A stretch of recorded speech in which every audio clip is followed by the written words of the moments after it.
Donc voilà. Tout. À Bien. toi. Alors, donc, je vais vous parler de ce fameux bouquin.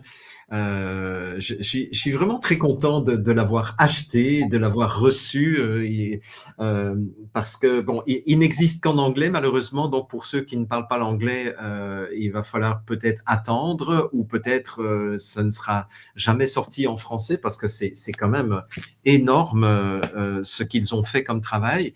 Mais je trouvais important que vous ayez quelques informations à ce propos, et j'ai préparé un diaporama que je vais vous présenter dans une Un instant. seconde. Voilà. Allez, c'est parti. Et j'ai intitulé donc mon diaporama The Pfizer Papers. Alors, c'est évidemment, ça fait, c'est une, je dirais, c'est une façon de faire écho aux Panama Papers et toute une série d'autres papers, c'est-à-dire d'autres scandales. Et The Pfizer Papers, effectivement, c'est un scandale qui nous apporte une preuve éclatante des intentions génocidaires qui étaient à l'œuvre de la part de Pfizer, mais pas que d'ailleurs, puisque la FDA était complètement complice de cette intention génocidaire, chose que je dis depuis des années. Voilà. Donc, je vous ai montré à l'écran ce fameux livre, mais je vous l'ai montré en vrai pour que vous voyez que c'est un livre qui est gros, qui est grand. Hein, ce n'est pas un petit livre de 13 cm sur... C'est combien les couvertures habituellement? C'est 18 sur 12 Alors, ou un truc comme le mien, ça? c'est 15, ouais, c'est 15 sur 23. Et ça Ouais. peut être. Alors, le poche, évidemment, c'est beaucoup moins. Hein. Là, je te parle d'un Et grand livre. Mais bref, celui-là, voilà. il doit faire 20 et quelques, en tout cas, en Il fait non, 20, 18 26 centimètres. cm de Ah, haut. voilà, Ouais, 26 effectivement. Ouais. centimètres de haut. Alors, je veux commencer par un bref historique sur lequel je ne vais pas beaucoup m'appesantir, qui est donc je dirais le passé glorieux de Pfizer, je dirais, parce que Mmh. je pense que c'est utile de se souvenir que, eh bien, Pfizer a eu un passé assez glorieux. Donc, j'ai mis ça par ordre de date, et ce sont toutes les condamnations avec le montant qu'ils ont dû payer et les raisons. Donc, vous voyez, 75 millions en 96, Mmh. 30 millions, 49 millions, 3 milliards 750 millions, 1,7 milliard. 190 millions, 430 millions, 124 millions, 124 millions, 60 millions, Mmh. 745 millions, 335 millions. Donc, entre 96 et 2009, on était déjà à plus de quasiment 5 Mmh. milliards Ouais, plus. d'amendes pour des essais cliniques controversés au Nigeria, des violations répétées de la sécurité, des fausses déclarations médicales, violations de sécurité, publicité mensongère, promotion illégale de produits, charlatanisme, falsification des faits, promotion illégale des produits, charlatanisme. En fait, c'est toujours la même chose, hein, violation de sécurité liée aux médicaments, pot de vin, rétrocommission, corruption de médecins, etc.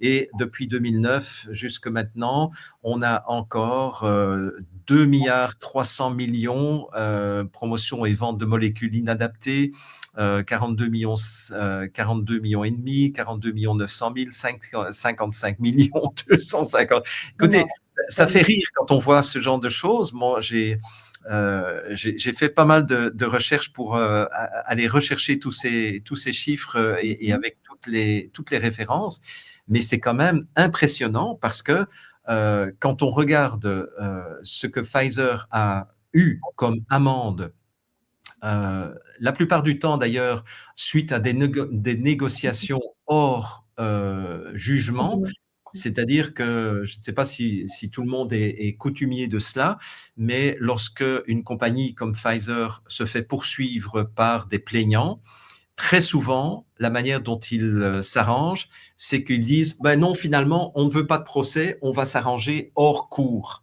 Et ça veut dire que, quelque part, ils vont accepter de payer une somme pour indemniser les victimes, mais pour ne pas être condamnés. Voilà.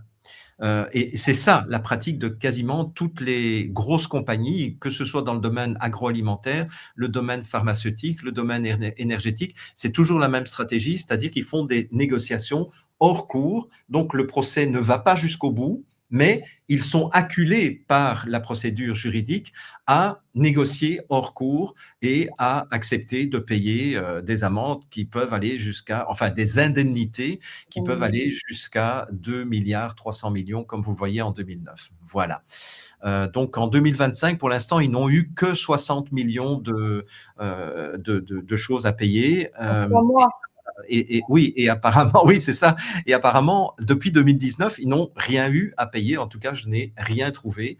Mais donc, c'est intéressant quand même j'ai cherché le logo de Pfizer et je suis tombé là-dessus. C'est-à-dire leur motto, c'est Life is our life's work. Donc, la vie, c'est le travail de notre vie. Ben oui, ben tu parles quand tu vois qu'il y a plus de 11 milliards qui ont été payés en indemnité en 30 années. On 11 peut, milliards, je crois. ouais, ben, on peut peut-être leur conseiller de changer de slogan parce que je pense que c'est quelque chose qui est absolument non pertinent. On va dire ça comme ça. Pour pas dire mensonger. Oui, tout à fait. Alors, deuxième partie de mon exposé, c'est ces fameux Pfizer Papers. Ça a une histoire. Et cette histoire, en fait, c'est que le 23 août 2021, la FDA a approuvé complètement le vaccin Pfizer-BioNTech. Donc ça, c'était le 23 août 2021, sur base des documents qui ont été remis par Pfizer à la FDA. Donc, je rappelle encore une fois que FDA, c'est Food and Drug Administration. Donc, c'est l'équivalent en France de quoi, Chloé? Aide-moi là. Non, alors là, comme ça, à froid, l'ANSM, l'ANSM, c'est la sécurité du médicament. Donc, il n'y a ouais. pas Ou l'alimentation dedans. Attends, mais c'est ça, je l'ai pas fait, ça. l'AMM, l'autorisation de mise en marché, probablement. Autorisation de mise sur le marché, non, ça, c'est plutôt une procédure, un acte Ouais. pseudo-officiel. Enfin, c'est Bon, officiel, mais c'est pas. je Là, sais je pas connais ce que pas. c'est FDA, je l'équivalent sais pas en si on a France. un équivalent, honnêtement. Si vous voulez nous aider dans Ouais. le chat. Donc, le 23 août, quelques jours plus tard, le 27 août 2021, il y a une association qui s'était déjà constituée, bien entendu, avant, qui est l'association PHMPT, Public Health and Medical Professionals for Transparency. Donc, c'est la transparence de la santé publique et des professionnels médicaux, enfin, c'est comme ça qu'on pourrait le traduire, soumet une demande de FOIA, c'est-à-dire Freedom of Information Act. Ça, c'est une caractéristique des États-Unis, c'est que n'importe qui peut appeler et faire référence à cette loi de Freedom on Information, d'accès à l'information libre pour obtenir des données qui ne sont pas nécessairement mises dans le public immédiatement. Et donc, cette association a fait une demande d'accès à l'information de Pfizer pour voir sur quoi s'est basée la FDA pour approuver le vaccin. Et l'association a décidé d'intenter un procès moins d'un mois plus tard, 3 semaines plus tard, pour accélérer la publication des informations qu'il demandait selon l'acte de liberté d'accès à l'information. En novembre 2021, la FDA a proposé de libérer 500 pages par mois. Et quand on sait qu'il y avait 450 000 pages de dossiers introduits par Pfizer, si on compte 450 000 divisé par 500, ça fait 900. 35 fois 12. Oui, c'est ça, ça fait 900 mois, c'est-à-dire 75 ans. Ouais. Donc, ça veut dire qu'on aurait dû attendre 75 ans pour obtenir la vérité sur quel était le contenu des études cliniques qui avaient été faites dans la mise au point du vaccin, entre guillemets, anti-Covid.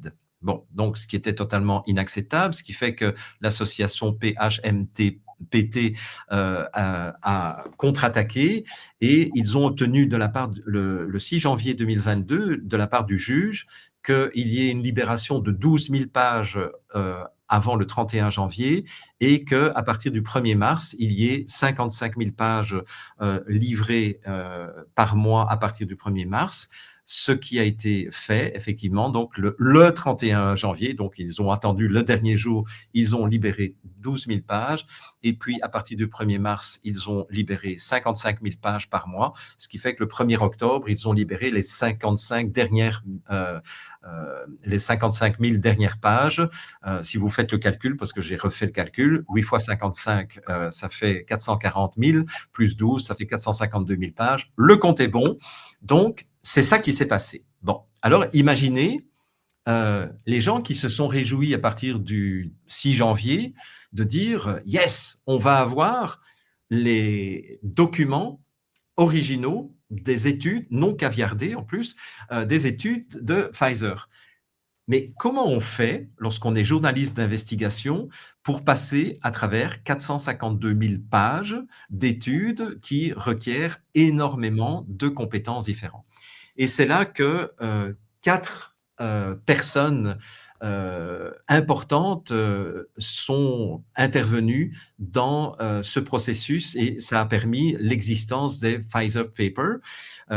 D'abord, il faut quand même citer Aaron Siri, qui était l'avocat principal de l'association dont je vous ai parlé, qui a fait un travail absolument remarquable pour faire pression et pour obtenir du juge quelque chose qui n'était pas gagné d'avance, parce que, comme on le sait, la plupart du temps, la justice est plutôt du côté de la science officielle, et donc je ne sais pas du tout comment ça j'ai pas eu le temps d'approfondir et je n'ai pas retrouvé dans le bouquin comment il s'y était pris, mais en tout cas, c'est quand même grâce à lui qu'il y a eu cette libération rapide, finalement, de l'étude de Pfizer. Deuxième personne grâce à qui on a ces Pfizer Papers, c'est Naomi Wolf, qui était déjà une journaliste indépendante, chroniqueuse, spécialisée essentiellement sur toutes les questions féminines, les questions comment dire, de fertilité, etc. Enfin bon, de maternité, etc. Et Naomi Wolf s'est dit il faut que je fasse quelque chose, mais que faire? Donc elle avait alerté sa communauté, mais elle a quand même une communauté très importante. C'est une autrice ou une auteure de best-seller du New York Times, mais elle savait pas très bien comment s'y prendre, mais elle avait cette volonté. Et puis elle a été très étonnée d'être contactée par Stephen Bannon, qui est quelqu'un qui a une couleur politique tout à fait opposée à Naomi Wolf. Stephen Bannon, on pourrait dire qu'il est plutôt du côté Biden et Naomi Wolf plutôt du côté Trump. Et elle a été très étonnée de recevoir un SMS de Stephen Bannon lui disant « Je t'invite à mon émission ». Ça, je trouve ça extraordinaire, cette histoire. C'est pour ça que je la souligne quand même, parce que là, ce sont deux personnes qui ont des opinions politiques totalement, diamétralement opposées et qui ont pu mettre de côté de part et d'autre je dirais, leur différence d'opinion sur le plan politique pour un plus grand bien, pour quelque chose qui dépassait je dirais, la dichotomie entre la droite et la gauche américaine, entre les démocrates et les républicains, etc. Et ça, je trouve ça extraordinaire. Et donc, Stephen Bannon a donné la parole à Naomi Wolf et il y avait énormément de gens qui ont suivi l'émission. Et à la suite de l'émission, dans les heures qui ont suivi, Naomi Wolf a commencé à recevoir, sa boîte à courriel a été littéralement envahie par des propositions venant du monde entier de gens qui disaient « mais moi, je veux bien bénévolement lire une partie des pages qui vont sortir », parce qu'à ce moment-là, les 450 000 pages n'étaient pas encore publiées. mais elle était en pleine panique. Donc, elle a rappelé Stephen Bannon, qui a refait une émission avec elle. Et Stephen Bannon lui dit, mais en fait, ça va être simple. Vous n'avez qu'à engager tous ces bénévoles et leur demander de faire des rapports. Et ça a été vraiment l'idée de génie de Stephen Bannon, c'est de dire, mais en fait, faites travailler ces gens-là, ces bénévoles, qui sont des scientifiques, mais ça, j'en parlerai juste après, mais demandez-leur de faire des rapports de vulgarisation et de synthèse de ce qu'ils auront lu, chaque groupe séparément. Et elle a dit, mais ça, c'est génial, mais moi, je ne suis pas une organisatrice. Et c'est là que le miracle, le dernier miracle est arrivé, c'est que c'est proposé à Naomi Wolf, une femme qui s'appelle Amy Kelly, qui est une organisatrice absolument hors pair, qui, en 2 temps droit mouvement, a organisé tout le travail de ces bénévoles scientifiques. Et c'est comme ça que les 450 000 pages ont pu être lues, comprises, traitées, synthétisées et mises sous forme de rapports accessibles à un public beaucoup plus large. Donc, merci à ces 4 personnes-là, parce que, et ce que je trouve vraiment fabuleux, c'est que 4 personnes sont en train de changer radicalement la vision que nous avons de cette crise Covid-19. C'est vraiment remarquable. Mhm. Donc, pour résumer, Pfizer Papers, donc c'est 450 000 pages à lire, analyser, synthétiser, vulgariser sous forme de rapport.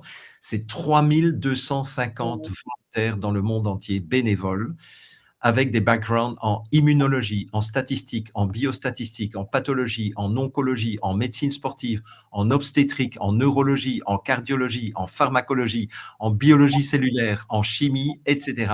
C'est parce qu'il fallait toutes ces compétences, parce que, évidemment, dans les rapports de Pfizer, il y a tous ces éléments qui sont là. Donc, il fallait des gens capables de comprendre ça, mais il fallait aussi des experts des procédures de régulation gouvernementale et de l'industrie pharmaceutique, des experts en fraude scientifique et également des avocats. J'ai lu quelque part, mais j'ai plus retrouvé la page après parce qu'il y en a trop. Je pense qu'il y a une trentaine d'avocats bénévoles qui se sont mis aux côtés de Pfizer Paper, de Naomi Wolf, pour soutenir toute cette démarche et pour qu'ils ne soient pas poursuivis eux-mêmes pour diffamation, etc. Enfin, on connaît la musique par cœur, Chloé et moi, bien entendu. Alors, Amy Kelly, dont je vous parlais à l'instant, elle a imaginé de créer 6 groupes de travail avec chaque fois un comité de supervision pour chaque groupe qui ont travaillé et qui se sont divisés vraiment le travail en fonction des compétences professionnelles de ces bénévoles. Alors, il y avait des bénévoles qui étaient des retraités, et il y avait des gens qui étaient dans la vie active et qui ont fait ça sur leur soirée, sur le week-end, etc. Ils ont travaillé pendant quasiment 2 ans, c'est-à-dire de novembre 2022 à novembre 2024, date à laquelle ce livre est sorti. Donc, il y a 2369 documents et fichiers de données qui ont été examinés par ces 6 groupes de travail, totalisant les 450 000 pages. Ils ont produit 100 rapports de synthèse en 2 ans. Et fin 2024, donc, il y a eu la publication de ce grand livre de 386 pages contenant les 34 premiers rapports. Alors, nulle part, Naomi Wolf ne dit qu'il y aura un 2e et un 3e livre, parce que s'il y a 100 rapports qui sont sortis, et ici, on n'a que les 34 premiers rapports, ben, c'est déjà pas mal, évidemment, et ça ne fait que commencer, parce que j'imagine que grâce à ça, ils vont pouvoir intenter des poursuites criminelles vis-à-vis de Pfizer et vis-à-vis de la FDA, puisqu'en fait, on se rend compte dans les rapports que la FDA a été extrêmement complaisante avec toutes les fraudes de Pfizer, parce que c'était, comme le disait Pierre Chaillot tout à l'heure, ça se voyait comme le nez au milieu du visage. Alors, bon, ben ça, vous ne verrez rien, mais c'est pas grave. Ça, c'est la table des matières pour vous montrer en fait qu'il y avait 34, donc il y avait 34 titres de rapport. Donc, c'est comme ça que ce livre est structuré avec 34 parties qui sont les 34 premiers rapports de ces groupes de travail et j'en ai repris quelques-uns. J'ai traduit simplement les titres de quelques-uns, juste pour vous montrer, rien que ça vous donne une idée de la saloperie qui a été mise en œuvre par Pfizer. Voilà, le rapport 1 parle des effets indésirables au foie. Il dit 5 morts dans les 20 jours après l'injection, 50% des effets indésirables dans les 3 jours. Le rapport 2, 9 mois après la campagne d'injection, chute substantielle du taux de naissance dans 13 pays européens, Angleterre, Australie, Taïwan. Le rapport numéro 4, les nourrissons et les enfants de moins de 12 ans ont reçu le vaccin de Pfizer 7 mois avant son approbation. Ah, voilà. Il y a eu des injections qui ont été illégalement données dans un silence totalement assourdissant. 71% des cas d'effets indésirables sont classifiés comme sérieux chez les nourrissons et les enfants. Et effet indésirable sérieux, ça veut dire aussi la mort, bien entendu. Les rapports 5 et 7, les autopsies révèlent les atrocités médicales des thérapies génétiques utilisées pour lutter contre le virus respiratoire. Le rapport 6, 542 effets neurologiques indésirables, 95% sérieux dans les 90 jours suivant le vaccin Pfizer, 16 morts. Et ce qui est très curieux, c'est qu'à travers tout le livre, on se rend compte que les femmes ont été beaucoup plus touchées tout à fait. par les effets indésirables que les hommes. Dans les chiffres de l'OMS, c'est ça aussi. Ah oui, mais c'est 2 fois plus. C'est 2 tiers, 1 tiers, quoi. Plus de 2 fois plus, effectivement. Oui. Et là, ils en font la démonstration. C'est une bonne façon, évidemment, de contribuer aussi à un abaissement de la natalité. C'est que si on tue beaucoup plus les femmes que les hommes, c'est clair que parce qu'une femme ne peut porter qu'un seul bébé à la fois, alors qu'un homme peut faire 10 bébés simultanément avec 10 femmes différentes. Mais une femme, voilà. Donc, si on baisse le nombre de femmes, on baisse mécaniquement le nombre de naissances. Ouais. Rapport 10, Ute Kruger, qui est médecin spécialiste du cancer du sein, révèle une augmentation des cancers et des occurrences de turbocancers suivant les vaccins de thérapie génique. Alors, on continue. Alors, je ne vous ai pas donné tous, hein, mais le rapport 11, les lésions rénales aiguës et insuffisance rénale aiguë après la vaccination Pfizer. 33% des patients sont morts. Pfizer conclut, pas de nouveaux problèmes de sécurité. Ça, c'est aussi quelque chose que je retrouve dans pas mal de rapports, c'est qu'ils ont la preuve, noir sur blanc, qu'ils ont ici 33% des patients qui sont morts. Merde! Et ils concluent, pas de nouveaux problèmes de sécurité. Et la FDA accepte ce genre d'argument en disant, écoutez, non, il n'y a pas de nouveaux problèmes de sécurité. C'est business as usual. Rapport 15, Pfizer et la FDA savaient au début de 2021 que le vaccin Pfizer causait des risques graves pour le fœtus et le nourrisson, y compris la mort. Ils commencèrent malgré tout une campagne agressive pour vacciner les femmes enceintes. Rapport 19, Pfizer savait en novembre 2020 que son vaccin ARN n'était ni sûr ni efficace. Voici ce que ses employés et ses partenaires savaient et quand ils le savaient. Et là aussi, dans le rapport 19 que j'ai lu avec, dans les détails, en fait, on se rend compte qu'ils se sont amusés, entre guillemets, à, je dirais, à manipuler les chiffres, à éliminer un certain nombre de personnes, parce qu'en réalité, avec leur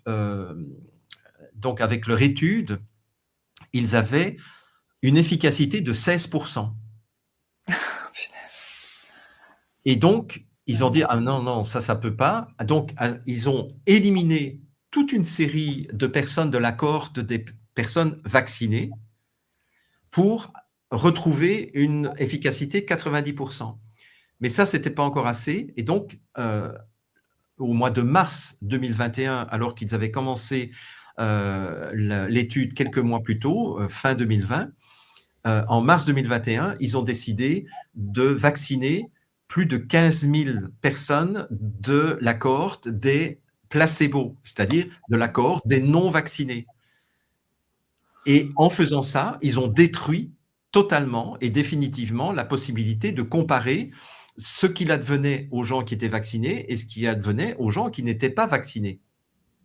Mais est-ce que les non-vaccinés savaient qu'ils devenaient vaccinés, qu'ils ont été enfin, je Ça, suppose c'est qu'on l'a pas dit? ça, ce n'est pas non, ce n'est pas dit Non. parce qu'en fait, dans un groupe placebo, tu ne sais pas si tu reçois Ouais, c'est le juste. principe actif ou le principe placebo. Donc, Mmh. on leur a redonné tous quelque chose en leur disant: «Écoute, on vous redonne un placebo», et cetera. Enfin bon, je ne sais pas, là, j'ai pas vu le détail, mais en tout cas, ils ont détruit leur cohorte, tout simplement. Ils ont détruit leur étude qui, normalement, devait minimum durer 2 ans. Et donc, après 3-4 mois, ils ont décidé de détruire la cohorte témoin, ce qui fait qu'il n'était plus possible de démontrer que les vaccinés mouraient plus en réalité que les non vaccinés. Mais alors leur étude à la fin, ça donne aucun résultat puisque tout le monde, reçoit ce produit? Oui, mais ils se basent sur l'étude complètement tronquée avec une cohorte réduite à sa plus simple expression. Et là, ils trouvent quand même 90%, et c'est ce que la FDA a accepté. Enfin, voilà. Ouais. Dans le rapport 24, les injections Covid-19 à ARN messager de Moderna ont endommagé la reproduction des mammifères. Donc là, c'est sur des expérimentations animales. Diminution de 22% des grossesses, malformation du squelette pour les bébés, douleurs, problèmes d'allaitement chez les chiots. La FDA le savait. Malgré tout, ils ont donné l'autorisation d'utilisation d'urgence pour les femmes enceintes de nouveau et pour les enfants. Allez, on termine avec le rapport numéro 25. 23% des fœtus et des nouveau-nés provenant de mères vaccinées sont morts. Donc, en fait, ont été rapportés la disparition de la lactation et la décoloration du lait maternel. Voilà, ça c'est juste un petit échantillon, mais ça, je vous ai juste lu les titres des rapports. Vous voyez? Alors, malgré tout, vous voyez, ça c'est tiré du site de l'OMS et c'est encore visible aujourd'hui, puisque j'ai tiré cela tout à l'heure. Ouais. Euh, à l'OMS, ils n'ont jamais retiré leur article qui date du 14 juillet 2021 et qui continue à dire il a été prouvé que les vaccins contre la Covid-19 sont sans danger et efficaces et qu'ils sauvent des vies. Ouais, Voilà. Ça, c'est c'est sur le site fou. officiel de l'OMS et ils expliquent en long et en large pourquoi, malgré tout, oui, il y a quand même des effets secondaires, mais malgré tout, la balance bénéfice-risque est bien supérieure. Bien. Alors, qu'est-ce que je vous ai préparé après? Ah oui, c'est juste, mais ça va être très rapide. C'est juste pour vous montrer quelques pages qui se trouvent à l'intérieur, pour vous montrer à quoi ressemble. Donc là, j'ai pris des photos, puisque c'était la seule façon dont je pouvais agir, puisque c'était un grand livre, donc mon scanner était trop petit pour ça. Donc voilà ce qu'on trouve dans ce livre. Donc en fait, ce livre est en couleur à l'intérieur, d'où son prix assez élevé. Et donc vous avez des tableaux, des chiffres, des photos, des statistiques, encore des photos, des statistiques, voilà, et beaucoup de textes. Mais ce que je trouve vraiment intéressant, c'est que ces textes sont quand même relativement compréhensibles pour des personnes non spécialistes de ces questions. C'est vraiment bien rédigé. J'ai une Euh, petite question avant que tu continues, si tu veux bien. Les photos là qu'on voit avec des échantillons, ça provient de Pfizer, ça? C'est des choses qui viennent non? Non, pas nécessairement de Pfizer. Il y a des photos qui proviennent des études de Pfizer et il y a des photos qui proviennent d'études postérieures aux campagnes de vaccination. Entre autres, ils montrent tous ces Oui, filaments qu'on trouve justement, dans les autopsies, les etc. veines. Mmh, Donc ça, ils ont mis en plus pour d'accord. prouver que ce qui était déjà soupçonné dans les études de Pfizer ont été confirmés par les faits, par la suite, par les médecins légistes, etc. Voilà. Ouais, OK. Alors, je voulais quand même faire quelques petits rappels importants que j'ai fait en partie déjà au moment où Pierre Chaillot était là. C'est qu'un virus, s'il existe, n'a jamais déclenché une maladie et, a fortiori, n'a jamais déclenché une épidémie, une pandémie. Si un virus n'est déjà pas capable de déclencher une maladie, s'il existe, on ne voit pas comment il pourrait déclencher une épidémie ou une pandémie. le virus SARS-CoV-2 n'a jamais été isolé. Voir les enquêtes de Christine Masset, qui a beaucoup fait parler d'elle en 2021. C'est une femme qui a écrit à pratiquement toutes les instances de santé publique du monde en leur disant dites donc, vous pourriez me montrer les documents où vous avez la souche, où vous avez reçu une souche du SARS-CoV-2 pour paramétrer et pour étalonner les tests PCR. Et en fait, Christine Masset a reçu des réponses négatives de pratiquement toutes les instances de santé publique du monde entier, disant ben non, on n'a pas de souche du SARS-CoV-2. Ah ben voilà. Aucune instance de santé publique, même à Wuhan, ils n'ont pas la souche du patient zéro parce qu'ils n'ont jamais identifié le patient zéro. Voilà. Mais à part ça, on a créé des tests PCR, soi-disant, sur la touche du patient zéro. Donc, tout ça, c'est vraiment une légende, quoi. Il n'y a rien qui est vrai. C'est un narratif qui est totalement virtuel. Alors, je rappelle aussi que le séquençage de ce virus imaginaire, comme le séquençage de tous les virus, sont réalisés par interpolation ou extrapolation numérique. C'est-à-dire qu'en réalité, ce que le professeur Raoul nous a montré en prouvant qu'il y avait X centaines de variants, comment est-ce qu'on peut séquencer des variants d'un virus qui n'existe pas et qu'on n'a jamais isolé? Et comment a-t-il fait? En réalité, quand on creuse un peu, on se rend compte que le séquençage, c'est un travail où c'est l'ordinateur qui fait l'hypothèse de ce que devrait être la séquence génétique du variant ou du virus. Enfin, j'ai même moi-même du mal à imaginer comment est-ce qu'on peut croire. Si on va regarder comment l'ordinateur fonctionne, en fait, on se rend compte que c'est l'ordinateur lui-même qui génère la suite de bases d'acides aminés. C'est fou. Alors, je rappelle aussi que la première courbe de mortalité due au Covid était totalement artificielle et construite de plusieurs façons pour nous faire croire à cette pandémie. C'est qu'on a comptabilisé les morts de n'importe quoi, crise cardiaque, accident de voiture, les grippes, les cancers, etc. Et on les a comptabilisés en morts Covid. Par la suite, on s'est rendu compte qu'il y avait jusqu'à 92% de faux morts Covid, parce qu'en fait, ils étaient morts d'autre chose, tout simplement. Bon. On a assassiné les vieux, on en a parlé avec Pierre Chaillot, donc je ne rappelle pas ça. Je rappelle aussi qu'on a intubé au début de la crise les patients avec 92% de probabilité de les tuer. Hein, c'est-à-dire qu'en fait, on s'est rendu compte que quand on intubait un patient, soi-disant parce qu'il avait des problèmes respiratoires et qu'on a essayé de l'aider, en fait, l'intubation tuait les gens plutôt que de les sauver. Et on savait qu'il y avait 92% de probabilité de mourir lorsqu'on se faisait intuber à l'hôpital. Seuls les plus résistants ont survécu à l'intubation. Ce chiffre de 92%, pardon, tu sais d'où il vient?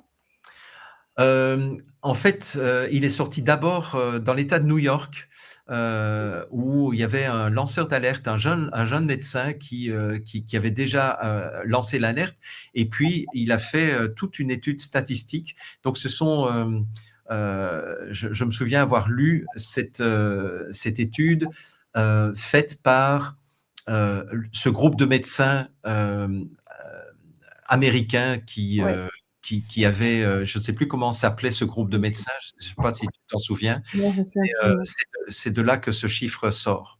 Merci. Et ça, c'est quand même incroyable. C'est-à-dire que c'était une façon aussi de faire croire à la dangerosité et au drame de cette crise Covid, alors qu'en réalité, les gens étaient simplement tués par le protocole de soins qu'on leur imposait.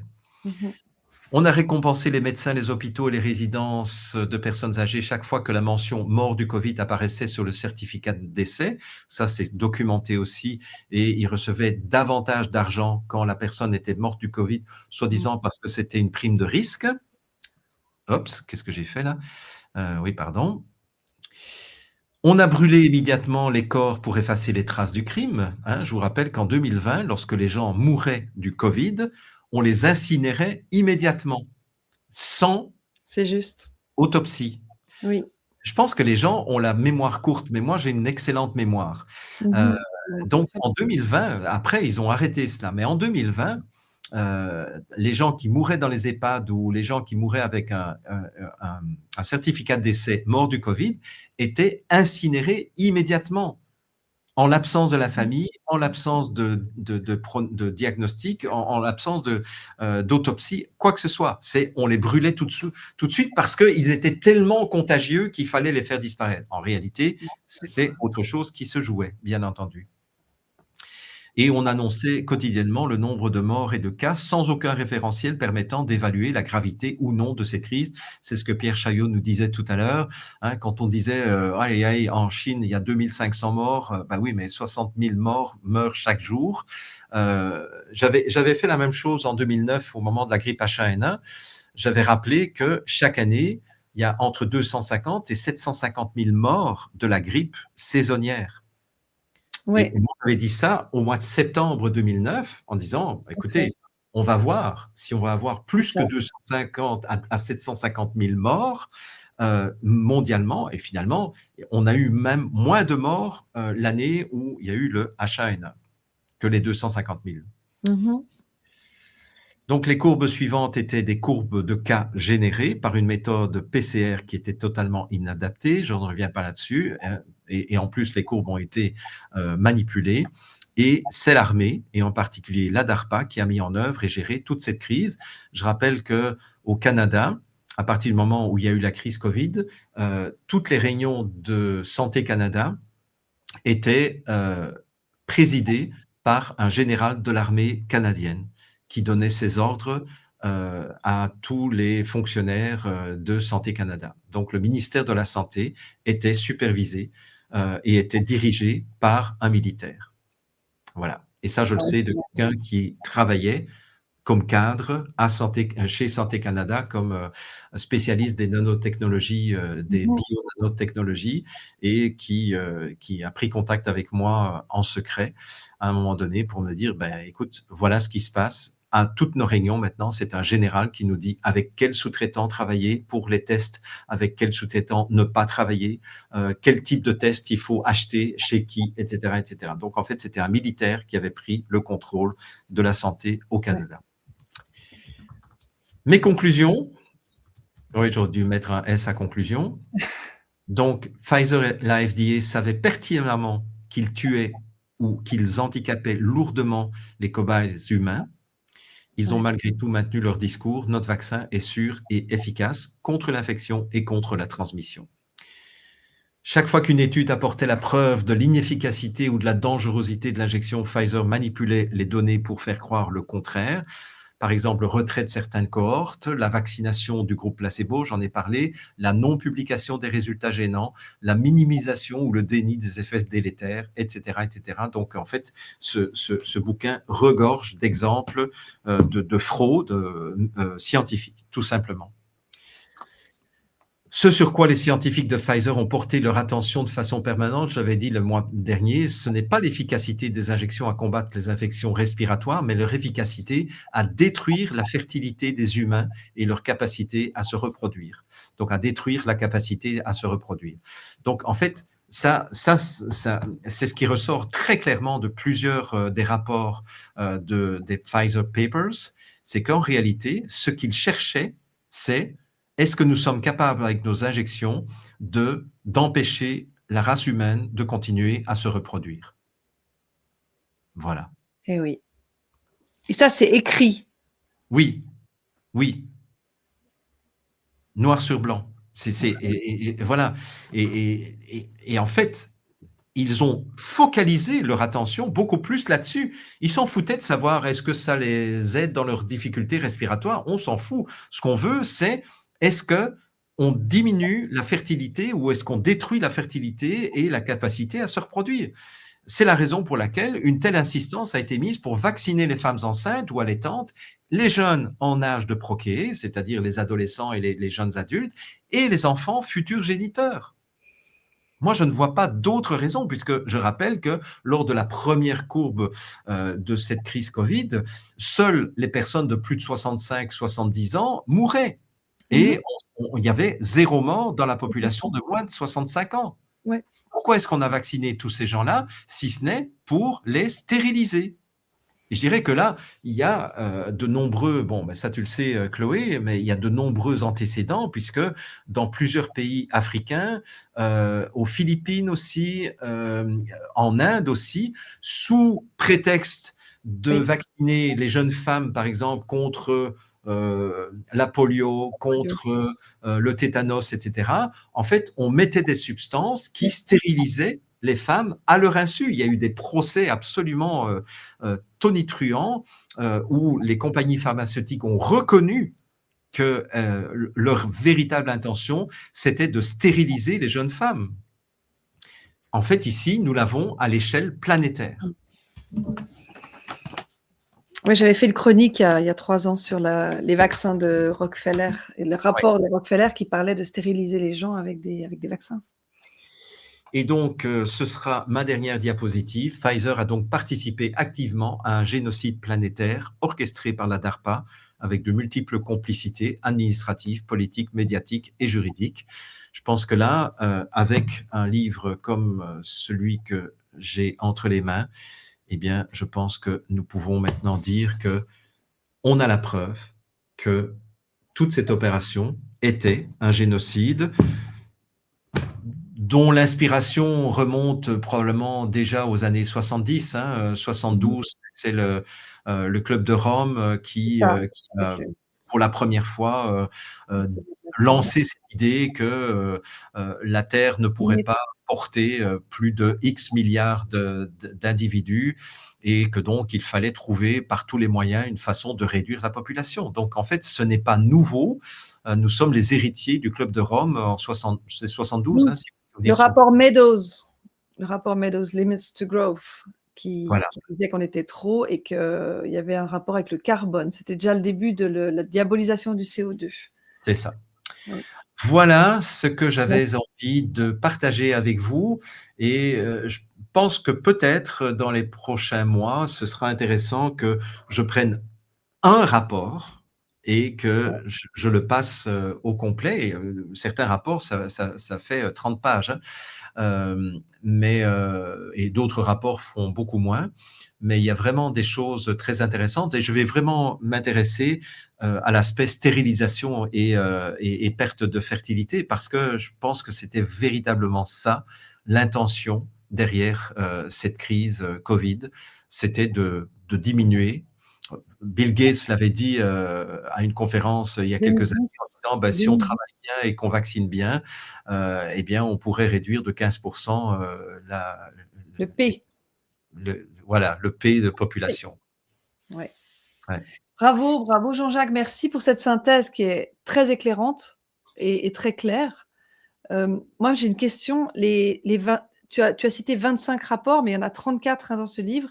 Ça veut dire qu'il y en a certains que tu as mis de côté ou comment? Non, je n'ai même pas, je n'ai même pas cité 25. J'en ai pris Ah oui, quelques-uns comme ça au hasard. Hein. J'ai vrai. pris, alors si je vous le Oui, c'est remontre. vrai parce qu'il y a des chiffres, il y a des nombres qui ont été sautés. Oui, Effectivement. c'est ça. Hein, donc, hop, voilà. Si je vous montre la première diapositive, je vous ai montré 1, 2, 4, 5, 6, 7 et 10. 10. Ouais. Et pour la deuxième, j'ai pris 11, 15, 19, 24 et 25. Voilà. Oui, oui, oui, tout à fait. Donc, tu as fait un choix. Tu Oui. les as classés en fonction de ce qui est le plus parlant?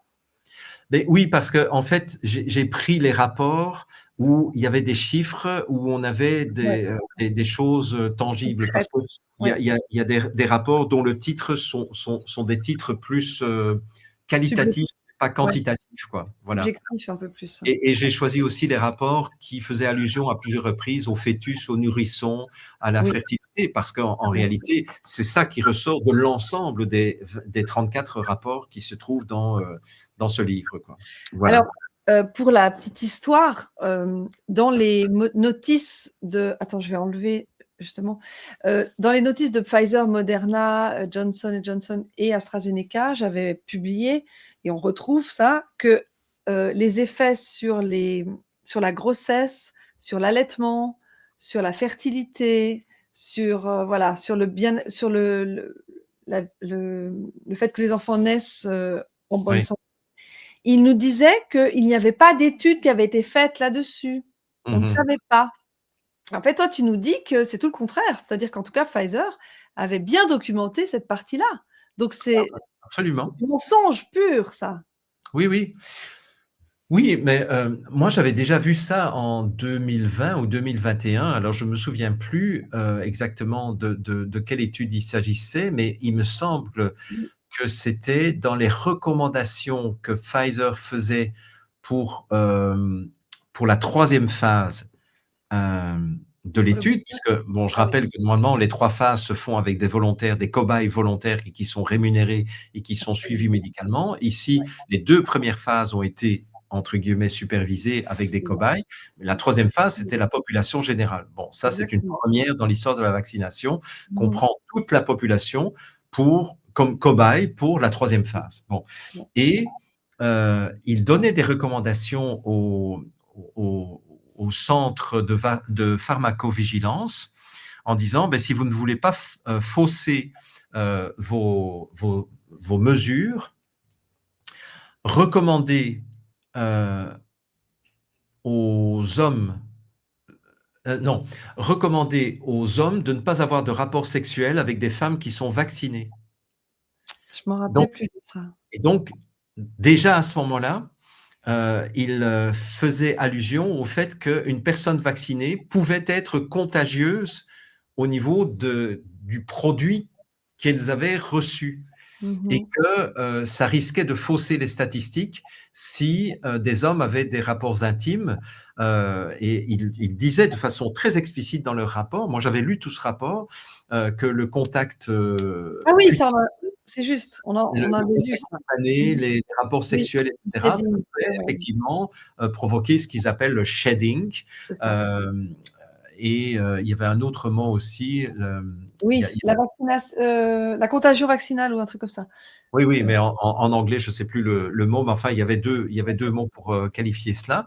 Donc effectivement, ils étaient déjà conscients à ce moment-là qu'il y avait une possibilité de contamination à travers les rapports sexuels. Mais effectivement, à cette époque-là, ils ne parlaient pas encore de stérilisation ou de perte de fertilité ou de fécondité.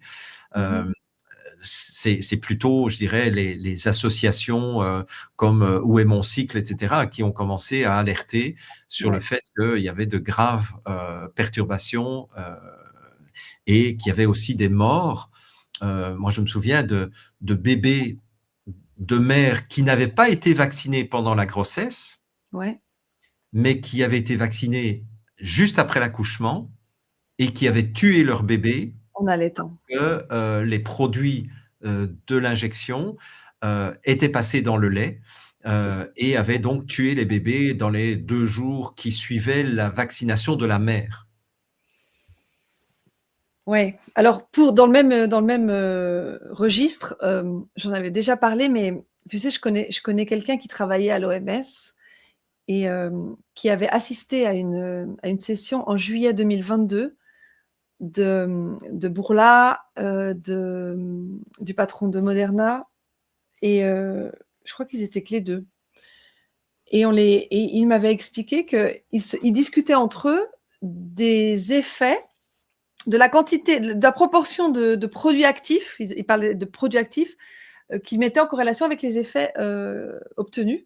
Donc les effets, c'est effets indésirables et morts et Oui, qu'ils se disaient: «Avec tant de produits actifs, il y a tant de morts, il y a tant de cancers, il y a tant de ci, il y a tant de ça», juillet 2022.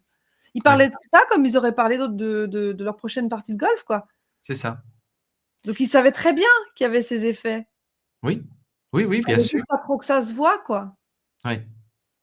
Ah non, mais c'est, bah, il y a toute cette étude qui avait été dénoncée par, comment s'appelle-t-il? Quelqu'un qu'on a invité d'ailleurs à l'info en question, Patrick, Alors, moi je connais l'ancien Patrick des Vallon. services l'ancien Joland? des services secrets, oui, Patrick Joland? Patrick Joland, voilà. Patrick Joland avait fait allusion à, une étude qui montrait que 4 des lots était responsable de 100% de la mortalité. Oui, c'est ça, c'est juste, c'est juste. Et donc là aussi, et donc je pense sincèrement que dans cette troisième phase d'essais cliniques, mais sur une population entière, n'en déplaise les fact-checkers qui nous ont toujours juré que ben non, non, non, c'est pas vrai, les études sont terminées. Non, les études officiellement se terminaient dans le courant de Ça 2022. dépend des injections. 2022 pour Moderna, Pfizer et Johnson, c'était 2023 et AstraZeneca 2024. Et ils n'ont pas été à terme, hein.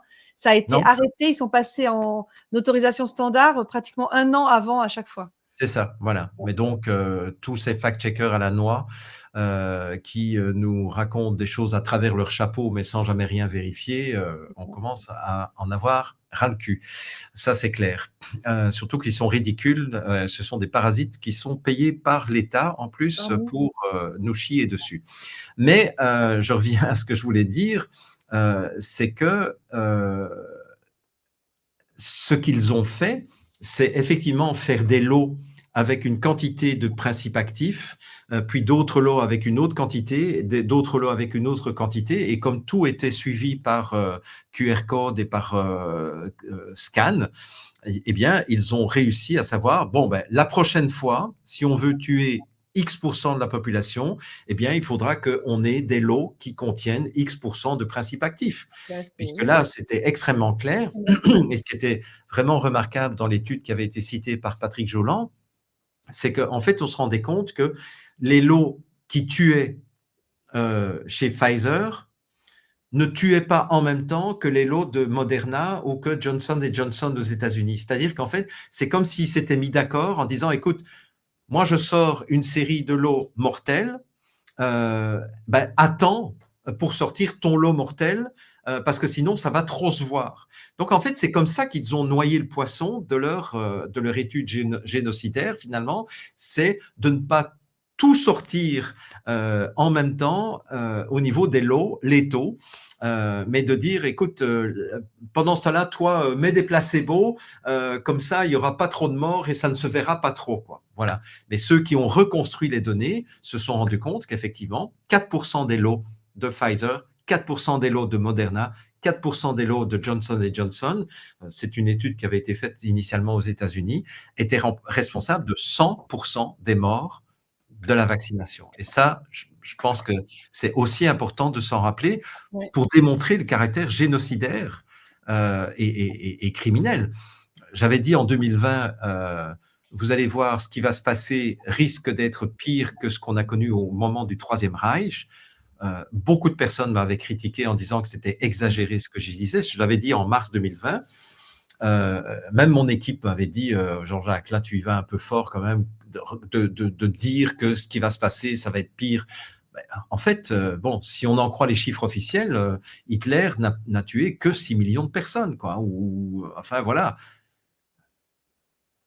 On en est à beaucoup plus que 6 millions de personnes mortes et on en est à beaucoup plus de personnes blessées, hein. On parle de plus d'1 milliard de personnes blessées par les vaccins.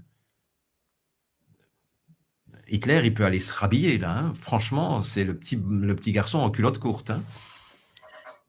En tout cas, merci parce que je pense que cette émission justement, elle aura permis d'avoir une vue d'ensemble de toute cette imposture génocidaire Covid, avec les chiffres, avec les approches, avec les études, avec les différents acteurs, avec les impostures de j'enlève les chiffres, je masque la cause des morts, et cetera. Je trouve que c'est complet et merci pour ta chronique qui complète vraiment, vraiment bien, l'intervention de Pierre Chaillot.